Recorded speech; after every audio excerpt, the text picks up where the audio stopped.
and welcome back to the Lazy Girl's Kitchen. If you are new, I'm Maggie and welcome.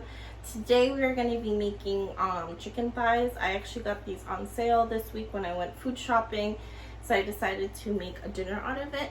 These are really easy. I marinate them overnight and then I just pan fry them really quickly to give them some color, and the rest of the work is done in the oven.